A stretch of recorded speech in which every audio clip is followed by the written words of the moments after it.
ya, 2026 masa puasa nanti kita dah tak main lagi dengan boba. Sekarang ni kita main crystal bubble. Okey, dekat dalam ni dah ada ais batu, tuang je. Bismillahirrahmanirrahim.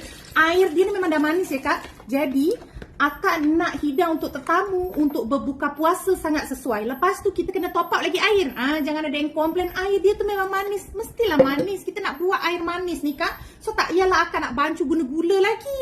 Gitu. Yang ni cantik akan tambah sirap. Bolehlah hidang untuk berbuka puasa nanti. Tapi sebelum kita hidang untuk buka puasa, grab dulu sekarang di beg kuning cantik.